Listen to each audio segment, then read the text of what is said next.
Hi everyone, আজকে আমরা পড়ব theories on language acquisition and learning. তো আমরা অলরেডি পড়ে নিয়েছি সেকেন্ড ল্যাঙ্গুয়েজ অ্যাকুইজিশন অ্যান্ড লার্নিংয়ের 5টা থিওরি, যেটা আমি তোমাদেরকে অলরেডি পড়িয়ে নিয়েছি। তোমরা আশা করি ভিডিওটা দেখেছো। তো আজকে আমরা আমাদের ফার্স্ট ল্যাঙ্গুয়েজ অর্থাৎ আমাদের মাতৃভাষার উপরে যে 5টা থিওরি, 4টে থিওরি আছে, সেটা সম্পর্কে আমরা আজকে পড়ব। তো সেই 4টে থিওরি কী কী? একটা হচ্ছে বিহেভিয়ারিজমের থিওরি, যেটাকে আমরা লার্নিং থিওরি বলি, যেটা দিয়েছেন কে? B.F. স্কিনার। সেকেন্ড হচ্ছে নেটিভিস্ট বা ইনেটিস্ট থিওরি, যেটা দিয়েছেন নম চমস্কি। থার্ড হচ্ছে পিয়াজেটের দেওয়া ল্যাঙ্গুয়েজ ডেভেলপমেন্ট বা কগনিটিভিজম থিওরি। ফোর্থ হচ্ছে সোশ্যাল ইন্টারাকশনালিস্ট থিওরি, যেটা দিয়েছেন কে? ভাইগটস্কি। তো এই 4টে থিওরি ভীষণ ইম্পর্ট্যান্ট। পরবর্তীকালে সিডিপিতে তোমরা অলরেডি হয়তো পড়েইছো, বা আমি পরবর্তীকালে পড়াবো তোমাদেরকে। এগুলোই আমরা সিডিপিতে চাইল্ড ডেভেলপমেন্ট অ্যান্ড পেডাগোজিতে আরও ডিটেলসে স্টাডি করব। তো এখানে আমরা ল্যাঙ্গুয়েজের উপরে এই সাইকোলজিস্টদের কী মতামত ছিল এবং তারা কিভাবে কি থিওরিজ দিয়েছেন, সেগুলো আমরা দেখে নেব। তো আজকে আমরা পড়ব B.F. স্কিনারের দেওয়া বিহেভিয়ারিজমের learning theory. So B.F. Skinner তাহলে কে ছিলেন? B.F. স্কিনার ছিলেন একজন behavioural psychologist. The behavioral perspective argues that everything we do is governed by our environment and that our behavior is response to external stimuli through operant conditioning. B.F. Skinner মনে করতেন যে external stimuli অর্থাৎ বাইরে থেকে তুমি যদি কোনো স্টিমুলিকে add করো, অর্থাৎ তুমি সেটা উনি রিএনফোর্সমেন্ট উপরে খুবই জোর দিতেন এবং উনি বলতেন বাইরে থেকে কোনো একটা এক্সটার্নাল স্টিমুলির মাধ্যমে আমাদের বিহেভিয়ারটাকে আমরা গভর্ন করতে পারি। তো উনি বলতেন, সেই থিওরিটাকে উনি নাম দিয়েছিলেন কি? Operant conditioning theory. তো এই B.F. স্কিনারের অপারেন্ট কন্ডিশনিং থিওরিটা ভীষণ ইম্পর্ট্যান্ট। অনেক লার্নিংয়ের থিওরি অনেকেই দিয়েছেন, তার মধ্যে B.F. স্কিনারের দেওয়া অপারেন্ট কন্ডিশনিং আর প্যাভলভের দেওয়া ক্লাসিক্যাল কন্ডিশনিং, এই দুটো থিওরি একটা অপরটার সাথে অনেক সময় ডিফারেন্স তোমাদেরকে জিজ্ঞাসা করা হয়, বা কার দেওয়া কোন থিওরিটার নাম কি। মানে অনেক সময় এরকম কোশ্চেন আসে MCQতে যে অপারেন্ট কন্ডিশনিং থিওরিটা কে দিয়েছিলেন, প্যাভলভ দিয়েছিলেন না B.F. স্কিনার দিয়েছিলেন। তো এগুলোর নামগুলো থেকেই কোশ্চেন আসে, এই নামগুলোই ভীষণ ইম্পর্ট্যান্ট। তো এটা কি বলছে দেখো, যে তাহলে বি হলো যে our behaviour is response to external stimuli through operant conditioning, the process through which behaviour changes with positive or negative reinforcement. তাহলে অপারেন্ট কন্ডিশনিং ব্যাপারটা আর কিছুই না, যেটার মাধ্যমে আমরা পজিটিভ বা নেগেটিভ রিএনফোর্সমেন্টের মাধ্যমে আমরা যদি আমাদের বিহেভিয়ারকে চেঞ্জ করতে পারি, সেটাই হচ্ছে অপারেন্ট কন্ডিশনিং থিওরি। এবার রিএনফোর্সমেন্ট কথাটার মানে কি? রিএনফোর্সমেন্ট কথাটার মানে হচ্ছে রিওয়ার্ডস, অর্থাৎ তুমি কাউকে পজিটিভ বা নেগেটিভ রিওয়ার্ডসের মাধ্যমে তুমি তার বিহেভিয়ারাল চেঞ্জ করতে পারো। ফর এক্সাম্পল, পেরেন্টস কি বলছে? Enforce correct usages of a word in children with positive facial and verbal reactions. Verbal behaviour introduces the concept of functions to words as well as meaning. Next বলছে দেখো, Skinner says that a child learns language through positive reinforcement. অবশ্যই ল্যাঙ্গুয়েজটা child কীভাবে শেখে? Positive রিএনফোর্সমেন্টের দ্বারা। He believe that parents tend to reward infant vocalisation such as babbling by giving attention to the infant. This increases the frequency of vocalization. He suggests that the child will not progress for babbling to language unless the parents shape the child's language behavior. তিনি এই shape কথাটার উপরে খুব জোর দেন, শেপিংয়ের উপরে। তিনি বলেন যে প্রত্যেকটা চাইল্ডের বিহেভিয়ারের আমরা যদি একটা ছোট্ট স্টেপ বাই স্টেপ করে না রিওয়ার্ডস দিই, না রিএনফোর্সমেন্ট করি, তাহলে কিন্তু তার ল্যাঙ্গুয়েজের ইম্প্রুভমেন্ট হবে না। তার জন্য ওই জন্যই তিনি বলেছেন যে childs will not progress for babbling to language unless the parents shape the childs language behaviour. যতক্ষণ না একটা বাচ্চার বাবা মা তাকে শেপিং করবে তার প্রত্যেকটা স্টেপকে, তাহলে কিন্তু তার ল্যাঙ্গুয়েজের ডেভেলপমেন্ট প্রোগ্রেস হবে না। After rewarding vocalization for a while, parents become used to child's babbling and pay less attention to it. This motivates the infant to vary the babbling.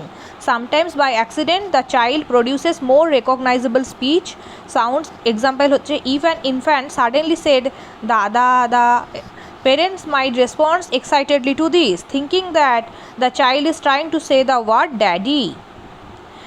মানে কি বলতে চাইছেন? B.F. স্কিনার এটাই বলতে চাইছেন, যখন কোনো একটা বাচ্চা ব্যাবলিং স্টেজে থাকে, আমি অলরেডি তোমাদেরকে বলেছিলাম একটা চাইল্ডের ল্যাঙ্গুয়েজ ডেভেলপমেন্টের স্টেজগুলো, আশা করি তোমরা দেখেছো।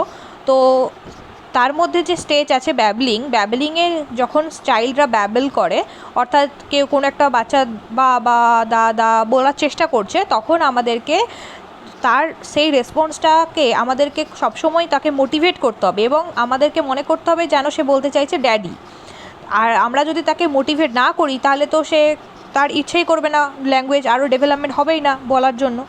তো the response reinforces the child production of this type of speech sound. However parents should soon get bored by repetitions of dada, and this motivates the child to modify such sounds until the modification process results in more identifiable word. মানে সে হয়তো দাদা বলছে, সে daddy বলতে পারছে না, কিন্তু আমরা যদি তাকে মোটিভেট করি এবং সে আস্তে আস্তে বুঝতে পারবে যে তাকে মডিফাই করা প্রয়োজন। এই মডিফাই ওয়ার্ডটাও ভীষণ ইম্পর্ট্যান্ট।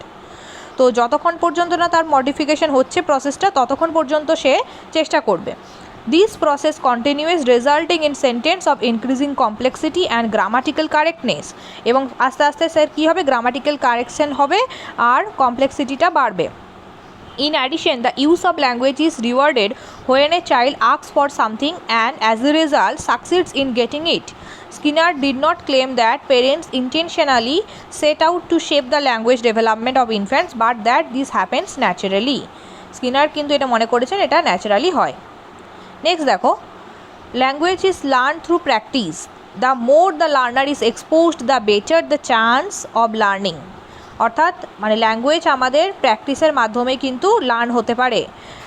আমরা যত একটা লার্নার চান্স পাবে, সুযোগ পাবে লার্নিং করার, তত কিন্তু সে যত এক্সপোজড হবে, অর্থাৎ যে ভাষাটা সে শিখতে চাইছে, যে ল্যাঙ্গুয়েজটা সে শিখতে চাইছে, সেটার সাথে যদি এক্সপোজড হয়, অর্থাৎ সেই ল্যাঙ্গুয়েজটা যদি তার ধারে কাছে বলা হয়, সে যদি এমন এনভায়রনমেন্ট পায় যেখান থেকে সেই ল্যাঙ্গুয়েজটা সে শুনতে পারে, অর্থাৎ আমাদের LSW যে স্কিলসগুলো, লিসেনিংটা খুব ইম্পর্টেন্ট, অর্থাৎ এমন এনভায়রনমেন্ট খুবই দরকার যেখানে তাকে এক্সপোজড করতে হবে যাতে করে সেই ল্যাঙ্গুয়েজটা সে ইজিলি অ্যাকোয়ার করতে পারে। নেক্সট কী বলছে, producing the correct linguist response to the stimulus requires efforts. অবশ্যই সঠিক লিঙ্গুইস্ট রেসপন্স করার জন্য স্টিমুলাস অবশ্যই এফোর্টসের প্রয়োজন, প্রচেষ্টা করতেই হবে লার্নারকে। If the learner is not called upon the make this effort there is no learning. আবার যদি লার্নিং সেটা নাই করতে পারে না কোনো লার্নার, তাহলে কিন্তু সে ভালোভাবে শিখতে পারবে না।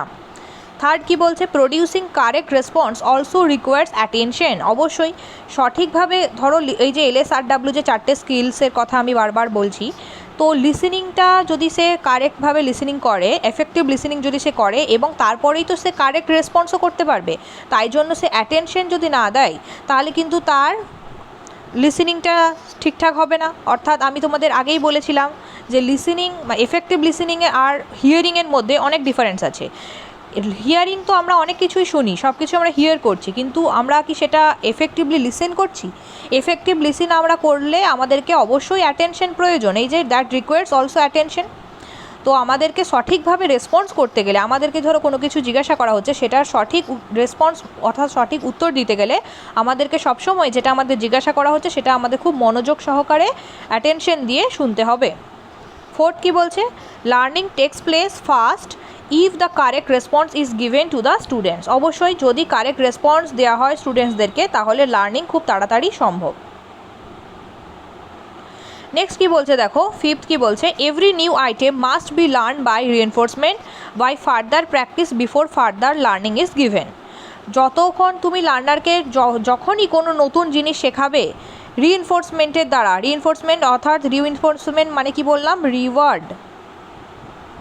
তাহলে রিওয়ার্ডের দ্বারা যখন আমরা কোনো একটা স্টুডেন্টকে কোনো একটা নতুন জিনিস শেখাবো, তার আগে অবশ্যই ফার্দার প্র্যাকটিস করা দরকার এবং ফার্দার লার্নিংও দেওয়া দরকার। এবার দেখো তাহলে চিলড্রেন কোনো একটা ল্যাঙ্গুয়েজ কোন কোন স্টেপের মাধ্যমে শিখছে। ফার্স্ট হচ্ছে ইমিটেশন, সেকেন্ড হচ্ছে রিপিটেশন, থার্ড হচ্ছে মেমোরাইজেশন, ফোর্থ হচ্ছে কন্ট্রোল ট্রেনিং অ্যান্ড লাস্ট হচ্ছে রিইনফোর্সমেন্ট। তো এই স্টেপে একটা চাইল্ড তার ল্যাঙ্গুয়েজ লার্ন করে। তাহলে ফার্স্টে ইমিটেশন মানে কি, ইমিটেশন মানে হচ্ছে অনুকরণ করা। অর্থাৎ চাইল্ড যখন কোনো কারোর শুনে যে এনভায়রনমেন্টে তাকে এক্সপোজ করা হয়েছে, সেই এনভায়রনমেন্টে সকলের ল্যাঙ্গুয়েজ শুনে যখন সে অনুকরণ করবে তখনই তো সে শিখবে। তাহলে একদম ফার্স্ট স্টেজে ল্যাঙ্গুয়েজ লার্নিংয়ের হয় কি, অনুকরণ। ফার্স্টে সে অনুকরণ করে নেক্সট হচ্ছে রিপিটেশন।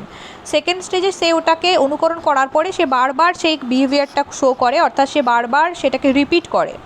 থার্ড হচ্ছে মেমোরাইজেশন, তারপর সে ওটা মাথার মধ্যে মেমোরিতে রেখে দেয়, অর্থাৎ সে মেমোরাইজ করে নেয় যে জিনিসটাকে সে রিপিট করছিল, যে জিনিসটাকে সে অনুকরণ করেছিল ইমিটেশনের মাধ্যমে, সেটাকে সে মেমোরাইজেশনে রেখে দিচ্ছে, অর্থাৎ সে মেমোরিতে স্টোর করে রেখে দেয়। ফোর্থ হচ্ছে কন্ট্রোল ড্রিলিং, অর্থাৎ ড্রিল করা মানে হচ্ছে বারবার প্র্যাকটিস করা, বারবার অভ্যাস করা, সে বারবার সেটা অভ্যাস করে। এবং ফোর্থ হচ্ছে রিএনফোর্সমেন্ট, অর্থাৎ রিওয়ার্ডস।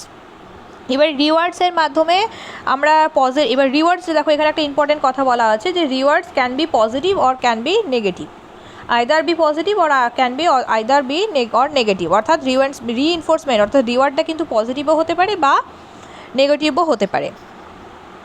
তো আমরা তাহলে রিএনফোর্সমেন্টের মাধ্যমে আমরা ল্যাঙ্গুয়েজ, একটা চাইল্ডের ল্যাঙ্গুয়েজের একদম ফাইনাল স্টেজে পৌঁছতে পারি। তো এই স্টেজগুলোর মাধ্যমে একটা চিলড্রেন লার্ন করে ল্যাঙ্গুয়েজকে।